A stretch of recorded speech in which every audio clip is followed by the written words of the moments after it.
Basi na leo ikawe mwisho, vijana wetu waite wawe na amani, DTO karuhusu tuzuie gari, tuendelee na kazi. Sawa? Kwa majina ninaitwa Musa Njuga, ni mwenyekiti mmoja wa madereva daladala Arusha.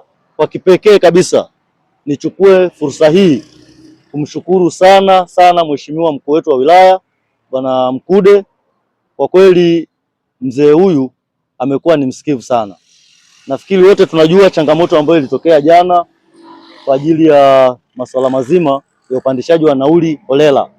Mheshimiwa DC alichukua hatua ya kuingia mwenyewe barabarani na kuanza kufanya operation baada ya malalamiko mengi ya wananchi kufika kwake.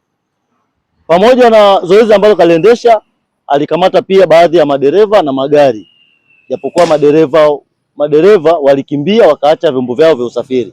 Lakini leo tulikuwa na kikao naye pale ofisini kwake, nikachukua nafasi hiyo kumuomba Mheshimiwa DC kwamba tunaomba basi ile magari ambayo yamekamatwa kutokana na changamoto ambayo imejitokeza jana aweze kuyaruhusu iendelee kufanya kazi. Lakini kwa kweli kwa moyo mweupe kabisa Mheshimiwa mkuu wetu wa wilaya alituruhusu kwamba magari haya tuweze kuyachukua na tuwakabidhi vijana wale wakaendelee kufanya majukumu yao. Basi na leo ikawe mwisho, vijana wetu waite wawe na amani, DTO karuhusu tuzuie gari, tuendelee na kazi. Sawa?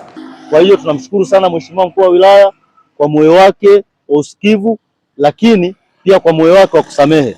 Tunampongeza kwa hili na tunamwahidi kwamba kwa maelekezo ambayo ameyatoa leo kwamba tukafanye kazi. Lakini pia nichukue pia nafasi hii kuwaomba madereva sasa kwamba waende wakatoe huduma.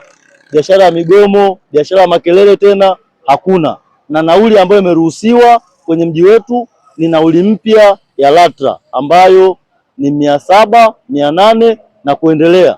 Kwa hiyo naamini kabisa, na muahidi Mheshimiwa mkuu wa wilaya kwamba tutaenda kufanya hivyo bila usumbufu wowote na wala hataweza kusikia kelele tena. Asanteni sana.